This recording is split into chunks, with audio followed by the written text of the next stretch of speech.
Students, हम लोग जो है हाइड्रोकार्बन देख रहे हैं और हाइड्रोकार्बन में आज हम लोग देखेंगे पार्ट 10 और एल्कीन में हम लोग 4 लेक्चर देख चुके हैं। आज हम लोग लेक्चर 5 में एल्कीन के properties, chemical properties of alkene हम लोग स्टार्ट करेंगे। ठीक है स्टूडेंट्स, अगर चैनल को सब्सक्राइब ना किए हों तो आप जो है कि चैनल को सब्सक्राइब कर लें और लाइक शेयर कमेंट्स करते रहें स्टूडेंट्स। तो हम लोग स्टार्ट करते हैं केमिकल प्रॉपर्टीज ऑफ एल्कीन।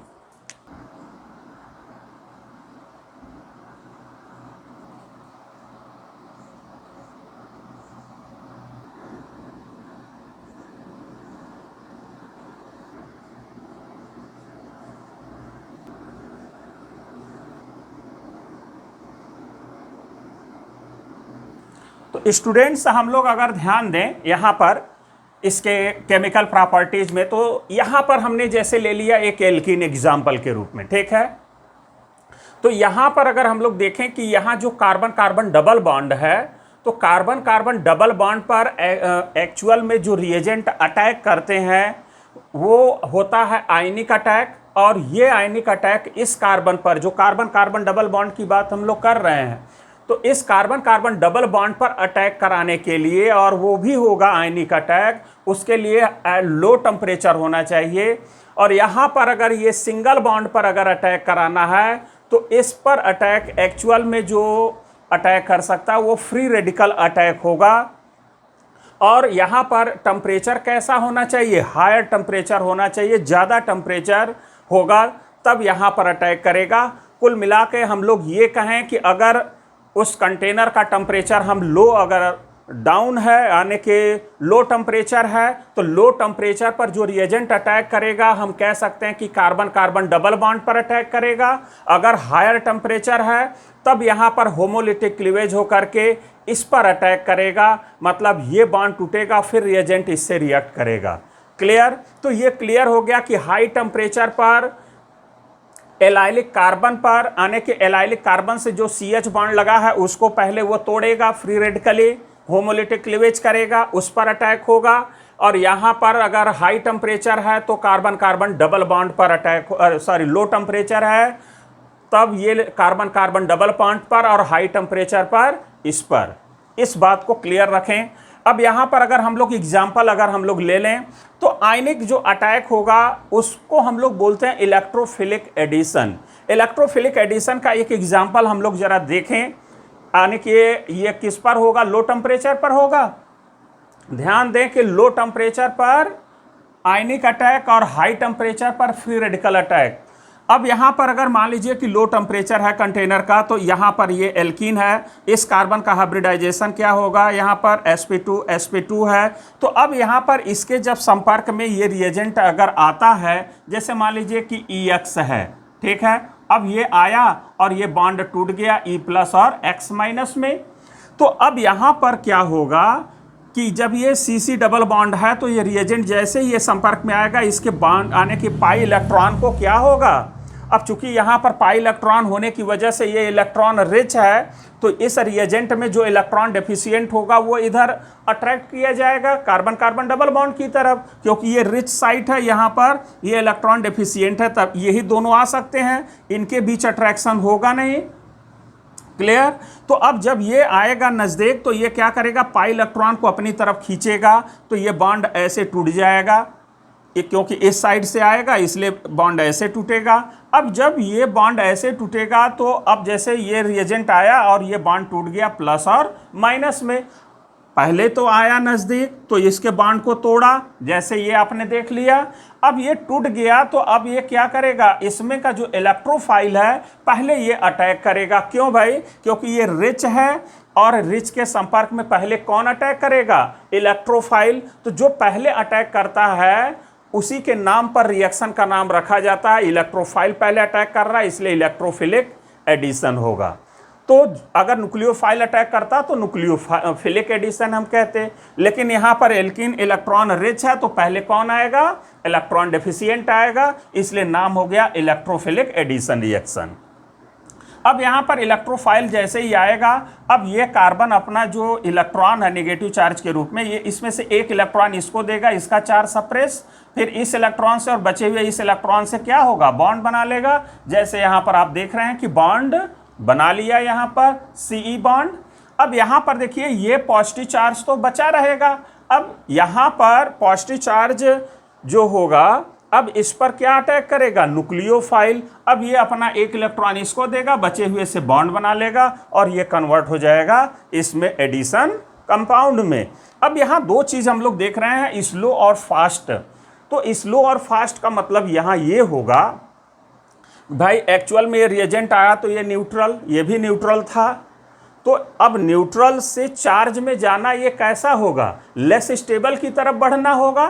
तो जब कोई स्पीशीज लेस स्टेबल की तरफ बढ़ता है तो उसका जो स्पीड होगा वो कैसा होगा, स्लो होगा। जैसे अगर कोई मान लीजिए बहुत धूप है, गर्मी का दिन है और धूप में आप बाहर खूब धूप है और रूम के अंदर आप हैं, और कोई अगर बोले कि भाई आप बाहर जाइए, तो आपकी स्पीड कैसी होगी, बहुत धीमा होगा।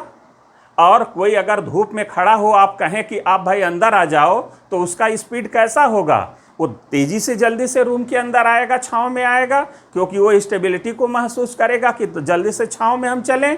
लेकिन अब जो छांव में था धूप में गया, तो वो कहेगा कि भाई धूप लगेगा, लेस स्टेबल मतलब महसूस करेगा, वो स्टेबिलिटी कम महसूस करेगा, इसलिए उसका स्पीड कम है। तो ये कॉन्सेप्ट अपने दिमाग में बैठा करके चलेंगे स्लो और फास्ट को डिसाइड करने के लिए, तो थोड़ा सा आपको सहूलियत होगा, आसानी से कर लेंगे, ठीक है। तो यहाँ पर बन गया ये एडिशन कंपाउंड। जरा हम लोग यहाँ पर देखें कि ये जो एल्कीन है वो किस तरह के रिएक्शन देता है, जरा उसका हम लोग एक लिस्ट देखें।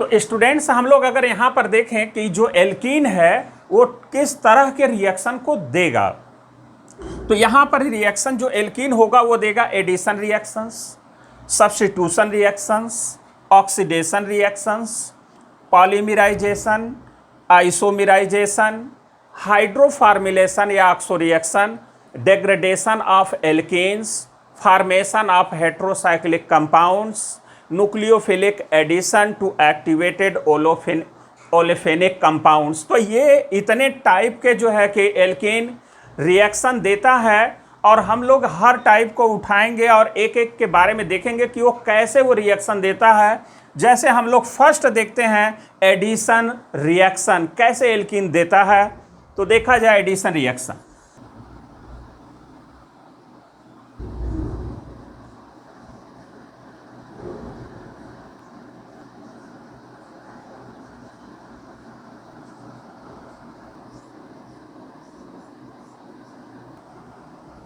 तो स्टूडेंट्स हम लोग अगर देखें यहाँ पर एडिशन रिएक्शन, और एडिशन रिएक्शन में हम लोग ले रहे हैं एडिशन ऑफ हाइड्रोजन।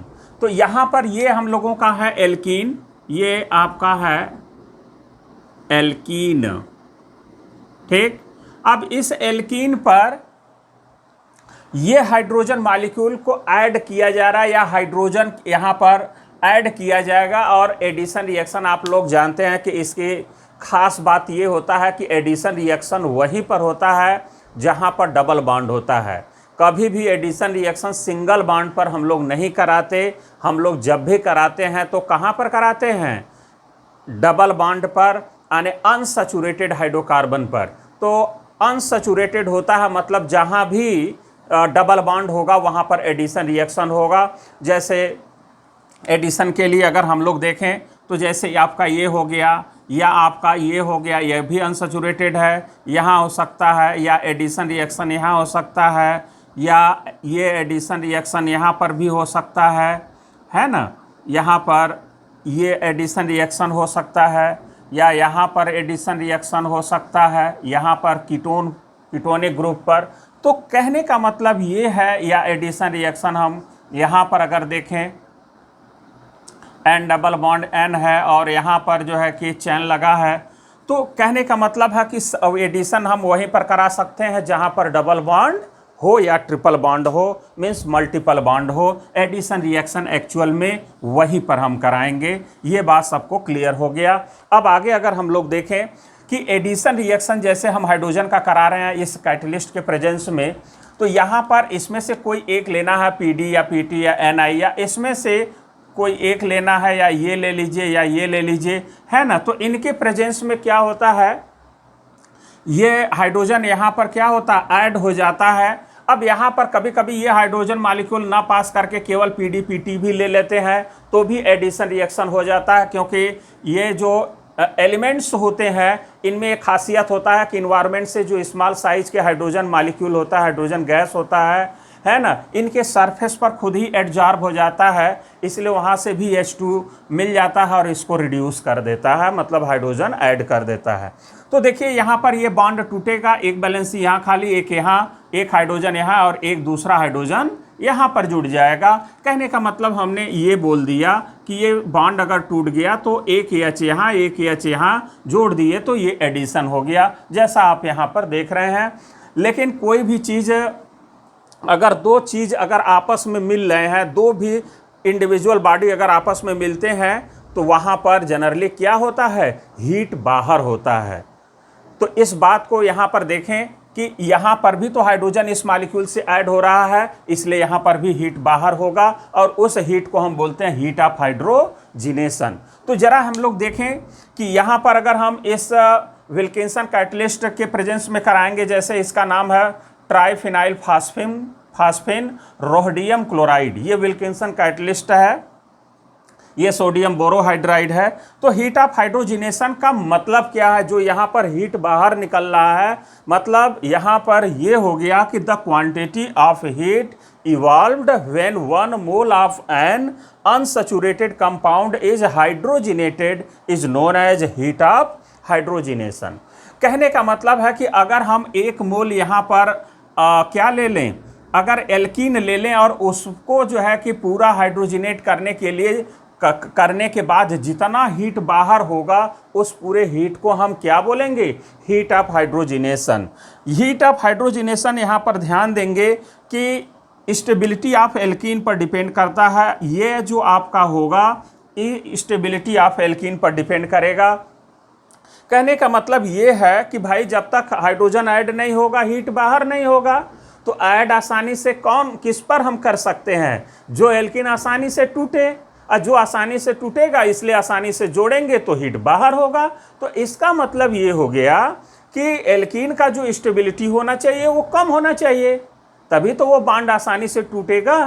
तो जिसकी स्टेबिलिटी कम उसका हीट ऑफ हाइड्रोजिनेशन ज़्यादा। तो यहाँ पर हम कह सकते हैं कि heat of hydrogenation is inversely proportional to stability of alkene, ये हम लोग कह सकते हैं।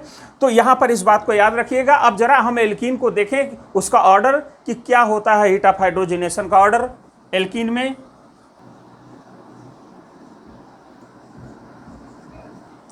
तो स्टूडेंट्स हम लोग यहाँ पर अगर देखें एडिशन ऑफ हाइड्रोजन, अब एडिशन ऑफ हाइड्रोजन में हमने ये कहा कि स्टेबिलिटी ऑफ एल्कीन जरा हम लोग देखें कि क्या होता है, क्योंकि हीट ऑफ हाइड्रोजिनेशन उसके इनवर्सली प्रोपोर्शनल होता है।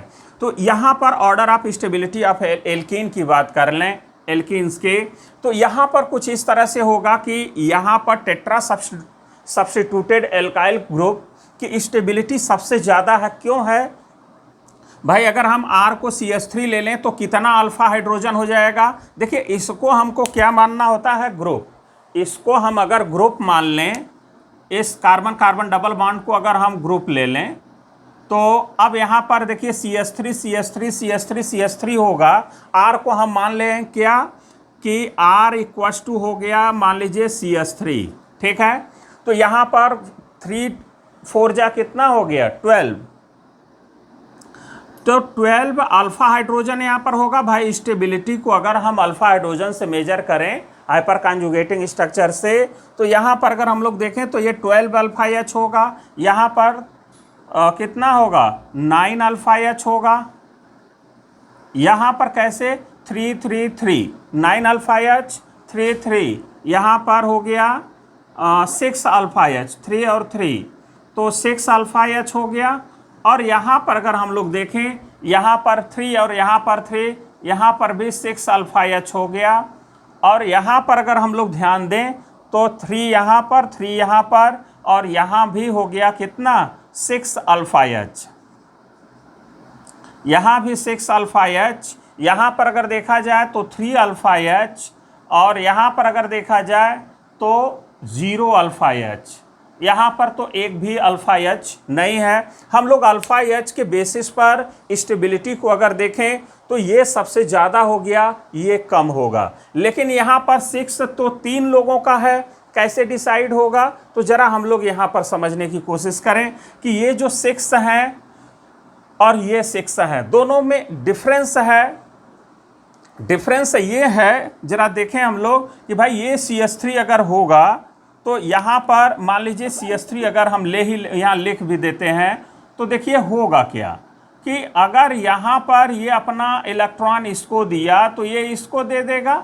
अगर हम यहाँ पर अगर देखें, ये भी अगर CH3 है तो यहाँ पर भी क्या कर सकता है, ये इसको देगा, ये भी इसको दे देगा। मतलब ये दोनों इलेक्ट्रोनेगेटिव एटम को ये दोनों देंगे और दोनों एक साथ भी ले सकते हैं। तो यहाँ पर अगर देखा जाए कि अगर हम यहाँ पर CH3 अगर कर दिए तो यहाँ पर क्या हो जाएगा, तो यहाँ H होगा, ये तो इसको देगा और ये इसको देगा। लेकिन यहाँ पर अगर हम CH3 अगर रख दें तो देखिए क्या हो जाएगा, तो यहाँ पर अगर होगा तो देखिए ये इसको देगा तो ये क्या होगा, ये इसको देगा तो ये इसको देगा। कहने का मतलब है कि ये अपोज करेगा। मतलब दोनों तरफ से अगर इलेक्ट्रॉन मिलेंगे तो ये दोनों क्या करेंगे, एक दूसरे का अपोज करने लगेंगे। मतलब एक समय में एक ही दे पाएगा, मतलब एक तरह से एक बेकार हो गया। यहाँ पर दोनों एक साथ काम कर सकता है, तो यहाँ पर ये ज़्यादा स्टेबल हो गया और ये क्या हो गया, लेस स्टेबल हो गया। तो यहाँ पर अगर हम लोग देखें, ये यहाँ पर तो क्लियर हो गया। अब यहाँ पर ये है ट्रांसफॉर्म, ये है आपका सिस फॉर्म। तो यहाँ पर क्या होगा कि बल्कि ग्रुप जो है कि एक ही साइड हो गया, तो इनके इलेक्ट्रॉन क्लाउड या बॉन्ड पेयर में क्या होगा, बॉन्ड पेयर रिपल्सन ज़्यादा होगा क्योंकि डिस्टेंस कम होगा, एक ही साइड है। यहाँ पर डिस्टेंस क्या है, बहुत ज़्यादा है। तो ज़्यादा डिस्टेंस होने से रिपल्सन कम, स्टेबिलिटी ज़्यादा। यहाँ पर डिस्टेंस कम, रिपल्सन ज़्यादा, स्टेबिलिटी कम, इसलिए ये ज़्यादा स्टेबल, ये फिर कम होगा। यहाँ अल्फ़ा एच ही कम है, यहाँ अल्फ़ा एच ज़्यादा, इसलिए ये ज़्यादा स्टेबल, ये कम। यहाँ 0 अल्फ़ा एच है, इसलिए सबसे कम। यहाँ एक एग्जाम्पल लेकर के हम लोग ज़रा समझने की कोशिश करें कि यहाँ पर जो हीट ऑफ हाइड्रोजिनेशन इसमें बताना है, और हमने यहाँ पर हीट ऑफ हाइड्रोजिनेशन का वैल्यू भी लिख दिया है, हीट ऑफ हाइड्रोजिनेशन। ठीक है, यहाँ पर ये है। यहाँ पर सबसे ज़्यादा इसका होगा या इसका, तो सबसे पहले हम लोग देखें कि स्टेबिलिटी किसका कम है, जिसका कम उसका ज़्यादा।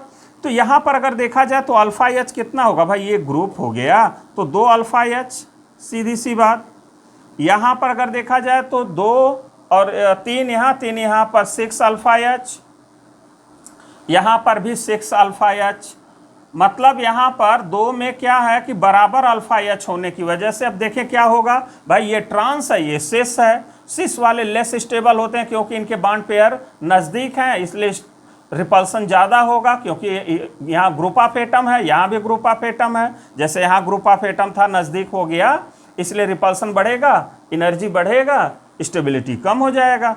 और यहाँ पर तो ये दूर दूर हो गए ग्रुप ऑफ एटम्स, इसलिए बॉन्ड पेयर्स दूर दूर, रिपल्सन कम, स्टेबिलिटी ज़्यादा, इसलिए सबसे लेस स्टेबल ये, तब ये, इसलिए हीट ऑफ हाइड्रोजिनेशन सबसे ज़्यादा इसका, फिर इसका होगा, और फिर क्या होगा, इसका होगा। तो हीट ऑफ हाइड्रोजिनेशन का ऑर्डर क्या होगा, ये आएगा। आगे हम लोग 1-2 एग्जाम्पल और लेते हैं जल्दी से।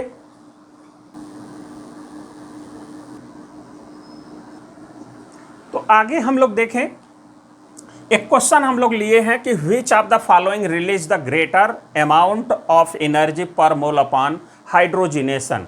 यहाँ पर हम लोगों को ये बताना है कि किसका हीट ऑफ हाइड्रोजिनेशन ज़्यादा होगा। आप जानते हैं हीट ऑफ हाइड्रोजिनेशन स्टेबिलिटी के इन्वर्सली प्रोपोर्शनल होता है। तो ज़रा यहाँ पर देखें अल्फ़ा एच कितना है, 3 3, कितना हो गया 6 अल्फा H। और यहाँ पर अगर जरा हम लोग देखें 333 कितना हो गया 9 अल्फा H। कौन ज़्यादा हुआ? तो हम कह सकते हैं कि इसमें इसका ज़्यादा हुआ और इसका कम हुआ। क्लियर? इसमें अगर हम लोग देखें तो यहाँ पर देखें तो अल्फ़ा, ये सारा जो अल्फ़ा H है वो कॉन्जुगेटेड है। इसी को अगर हम ऐसे लिख दें तो यहाँ पर देखें तो ये हाइपर कॉन्जुगेटिंग स्ट्रक्चर अच्छे से बना सकता है, मतलब डिलोकलाइज हो सकता है। तो यहाँ पर हम कह सकते हैं कि ये क्या होगा, ज़्यादा स्टेबल हो जाएगा और ये डिलोकलाइज हो नहीं सकता क्योंकि ये कॉन्जुगेशन में नहीं हो पा रहा है, इसलिए इसकी स्टेबिलिटी कम, इसकी स्टेबिलिटी ज़्यादा। इसलिए यहाँ पर ये क्या होगा, हीट ऑफ हाइड्रोजिनेशन ज़्यादा होगा क्योंकि ये दोनों क्या हैं, लेस स्टेबल हैं। तो आगे हम लोग स्टूडेंट्स देखते हैं, अब एडिशन रिएक्शन देखते हैं, ऐड कराते हैं, है ना। इस पर ढेर सारे क्वेश्चन हो गए, अब आगे बढ़ते हैं।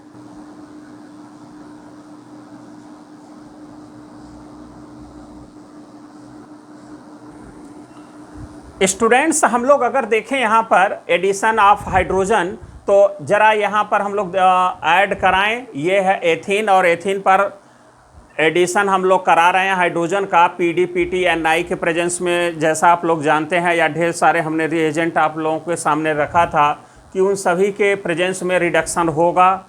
अब यहाँ पर हमने ले लिया पीडी, तो यहाँ पर क्या होगा कि ये बॉन्ड ऐसे टूट जाएगा और ये हाइड्रोजन क्या होगा, एक यहाँ और एक यहाँ ऐड हो जाएगा। तो इसका जो प्रोडक्ट होगा वो बन जाएगा CH3CH3। क्लियर? वैसे ही अगर हम लोग यहाँ पर देखें बिर्च रिडक्शन में क्या होता है, सोडियम और इथाइल एल्कोहल के प्रेजेंस में रिडक्शन होता है। और यहाँ पर अगर हम लोग लें तो यहाँ भी बॉन्ड टूटेगा, एक बैलेंसी यहाँ खाली होगी, एक यहाँ होगी, और दोनों पर हाइड्रोजन जोड़ दें, प्रोडक्ट बन जाएगा। तो RCH2 CH3 बन गया, ये प्रोडक्ट हो गया।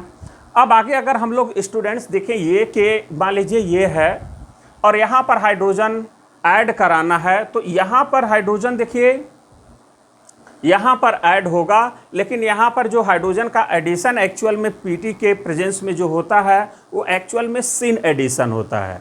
सिन एडिशन होने का रीज़न ये अगर हम देखें तो यहाँ पर स्टेबिलिटी जो सिन एडिशन से होता है वो ज़्यादा होता है। कैसे होता है ज़्यादा, ज़रा हम लोग बना करके देखें इसके प्रोडक्ट को। जैसे यहाँ पर है ये प्रोडक्ट आपका, ये है CH3, ऐसे अगर हम लोग ले लें तो ज़्यादा अच्छा है। ऐसे CH3, यहाँ पर CH3 और यहाँ पर हम लोग जोड़ देते हैं H और ये हो गया H, ये सिन एडिशन है। क्लियर? कहने का मतलब है कि ये जो हाइड्रोजन है वो किस साइड है, इस बल्कि ग्रुप के साइड है। ठीक है? तो यहाँ पर क्या होगा कि यहाँ बॉन्ड पेयर रिपल्सन कम होगा, इसलिए इसकी स्टेबिलिटी क्या होगा, ज़्यादा होगा। इसलिए यहाँ पर जो ये प्रोडक्ट बनता है वो 70 to 85% लगभग यही बनता है, 70 to 85%। और ये क्या बनाता है, मेजर प्रोडक्ट बनाता है, मेजर प्रोडक्ट। और इसी का अगर हम क्या करा दें, अगर एंटी भी करा दें तो देखिए क्या बनेगा प्रोडक्ट। यहाँ पर ये हो जाएगा और यहाँ पर हो जाएगा CH3 और यहाँ हो जाएगा H, अब यहाँ हो जाएगा H, यहाँ हो जाएगा CH3। ये है एंटी एडिशन, हम कह सकते हैं अपोजिट डायरेक्शन में एक दूसरे के हो गया।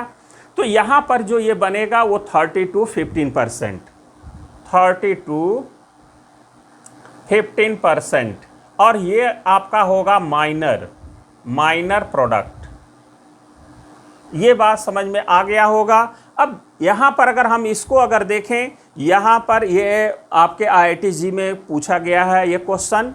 अब यहाँ पर अगर हम लोग देखें कि विल्किंसन कैटलिस्ट आपने ले लिया और ये कैटलिस्ट कैसा है, भारी भरकम है।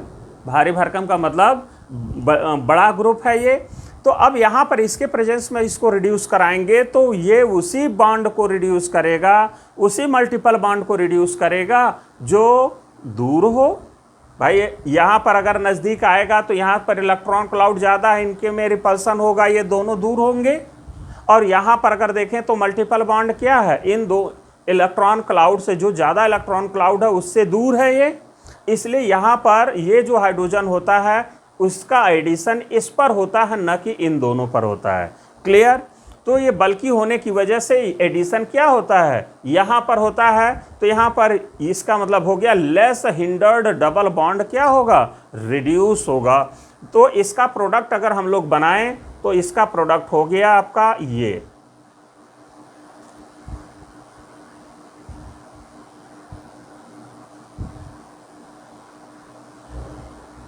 इसका प्रोडक्ट हो जाएगा। यहाँ पर हो जाएगा CH3, अब ये हो गया CH। क्लियर? तो ये रहा प्रोडक्ट। अब आगे हम लोग कुछ और एडिशन देखते हैं और एग्जाम्पल।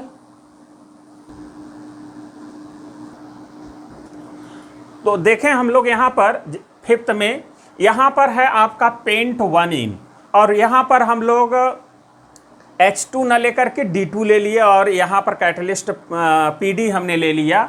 तो देखिए यहाँ पर इसके प्रेजेंस में यहाँ पर ड्यूटेरियम का क्या होगा, एडिशन होगा, यानी कि यहाँ पर जो ये टूटेगा, एक D इस पर आ जाएगा, एक D इस पर आ जाएगा। जैसे वहाँ पर H2 टूट रहा था, वैसे यहाँ पर टूट करके क्या बना लेगा, CH3 CH2 CH2 CH, और यहाँ पर हो जाएगा D CH2 और ये हो गया आपका D। क्लियर? ये हो गया आपका प्रोडक्ट। देख लीजिए 5 कार्बन है, 5 कार्बन, ठीक है। अब यहाँ पर अगर हम लोग देखें तो ये कायरल कॉम्प्लेक्स है, RH सॉल्ट के प्रेजेंस में जो है कि H2 का एडिशन हो रहा है। और यहाँ पर जो एडिशन होगा, इसका जो कॉन्फ़िगरेशन होगा वो डिपेंड करता है किस पर, कैटलिस्ट पर डिपेंड करता है। जैसे इसका अगर हम लोग देखें प्रोडक्ट क्या होगा, तो ये हो जाएगा HCCOOH और यहाँ हो जाएगा CH3 और ये हो गया आपका NH। यहाँ पर अगर हम लोग देखें तो ये हो जाएगा NH और फिर है आपका CO और फिर हो जाएगा CH3। क्लियर? तो ये आपका हो गया प्रोडक्ट। आगे हम लोग अगर देखें तो भाई यहाँ पर इसका अगर H2 का इस मल्टीपल बॉन्ड पर एडिशन होगा तो ये प्रोडक्ट बन जाएगा। और यहाँ पर rate of hydrogenation of olefinic bond at room temperature अगर हम लोग देखें तो सबसे ज़्यादा इस पर होगा, सबसे ज़्यादा इसका होगा। फिर उसके बाद यहाँ पर अगर हम लोग देखें कुछ ज़्यादा ही हाइड्रोजन हो गया था, है ना, तो सोच समझ के ही हम लोग अगर देखें तो यहाँ पर अगर हम लोग ऐसे CH2 इस बॉन्ड को ही हटा दिए, हमने ये कर लिया ताकि दोनों में अंतर डिफरेंस आपको समझ में आए। तो यहाँ पर अगर हम लोग देखें कि इसका जो रेट होगा हाइड्रोजिनेशन का, ये ज़्यादा होता है इस वाले से, या रिंग में जो होंगे उसके बाद उसका होगा। तो सबसे ज़्यादा आप ध्यान देंगे कि इसका होगा, फिर इसका होगा, फिर आगे जो रिंग में होंगे वो होंगे। आगे हम लोग 1-2 एग्जाम्पल और ले लेते हैं जल्दी से।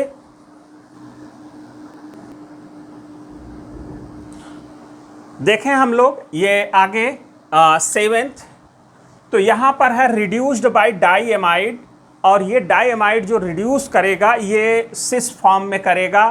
कहने का मतलब ये हो गया कि अगर हम इसको अगर ले लें, डाईएमाइड को ले लें, जैसा आप ये देख रहे हैं डाईएमाइड, अगर ये यहाँ पर हम लोग ले लेते हैं एल्कीन, तो यहाँ पर ये जो एल्कीन आप देख रहे हैं वो देखिए कैसे इसको क्या करता है, रिड्यूस कर देता है ना। ये थोड़ा सा अलग हम लोग देखने की कोशिश कर रहे हैं। देखने अलग का मतलब है ये अच्छा प्रॉपर्टी है, इसलिए हम लोग देखें।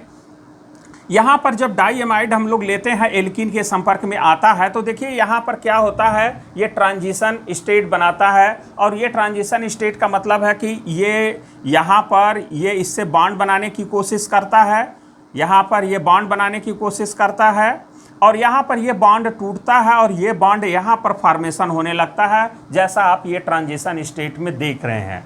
फिर क्या होता है कि अगले ही पल हम लोग अगर देखें तो ये कंप्लीट बॉन्ड बन जाता है, ये कंप्लीट बॉन्ड बन जाता है और यहाँ पर ये बॉन्ड टूट जाता है, ये बॉन्ड टूट जाता है और यहाँ कंप्लीट बॉन्ड बनता है और ये एल्केन में कन्वर्ट हो जाता है, ये नाइट्रोजन गैस यानी N ट्रिपल बॉन्ड N में कन्वर्ट हो जाता है।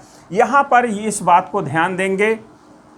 लेकिन यहाँ पर अगर हम लोग देखें कि diimide reduces C double bond C bond को, और N double bond N bond को कदापि ये जो है किसको नहीं कर सकता है, जहाँ पर सी डबल बॉन्ड ओ हो, जहाँ पर एन डबल बॉन्ड ओ हो मीन्स NO2 हो, या सी डबल बॉन्ड एन हो, इसको रिड्यूस नहीं करता है। इस बात को याद रखेंगे। आगे हम लोग एक और ले लेते हैं प्रॉपर्टी 8th में, CH2 double bond CH CHO। यहाँ पर 3 हाइड्रोक्लोरिक एसिड ले लें, HCl ले लें, तो SN प्लस HCl के साथ हम लोग अगर इसको रिड्यूस करते हैं तो आपका एल्डिहाइड या अल्कोहल बन जाता है आपका। तो यहाँ पर हम लोग इस बात को देखें कि जैसे यहाँ पर है ये एल्डिहाइड है, जैसे इसको रिड्यूस कर दिया तो एल्डिहाइड बनेगा, मतलब ये यहाँ पर ये बॉन्ड तोड़ करके एक H इस पर एक H इस पर, तो ये बन जाएगा। और यहाँ पर अगर इसको रिड्यूस नहीं किया, CHO को अगर किया, तो ये आपका बन जाएगा। और ध्यान दें कि यहाँ पर इसको और इसको दोनों को कर दिया तो ये तीसरा बन जाएगा। तो यहाँ पर इससे ये रिड्यूस हो गया, लेकिन ये जो है ये not reduced by metal and acid. Active metal और एसिड अगर हम लोग लें, जैसे यहाँ पर सोडियम इथाइल अल्कोहल ले लें, लिथियम एल्युमिनियम हाइड्राइड ले लें, तो ये रिड्यूस नहीं हो पाएगा। ये बॉन्ड, इस बात को याद रखेंगे, है ना। इस पर भी क्वेश्चन पूछे जाते हैं, ये बहुत इंपॉर्टेंट है। ये इस बात को याद रखेंगे और यहाँ पर ये बात याद रखेंगे। तो स्टूडेंट्स, ये हम लोगों का था हम लोगों का एडिशन ऑफ हाइड्रोजन। अब आगे हम लोग सेकेंड में लेंगे एडिशन ऑफ हैलोजन, लेकिन वो हम लोग स्टूडेंट्स अगले लेक्चर में लेंगे, अगले पार्ट में लेंगे, पार्ट 11 में। तो हम लोग स्टूडेंट्स आज इस वीडियो के लिए इतने ही। आप लोग अगर चैनल को सब्सक्राइब ना किए हो तो जल्दी से हम लोग सब्सक्राइब कर सकते हैं, लाइक शेयर कमेंट्स करते रहें स्टूडेंट्स। तो इस वीडियो के लिए इतना ही, फिर हम लोग मिलेंगे अगले वीडियो में। Thank you.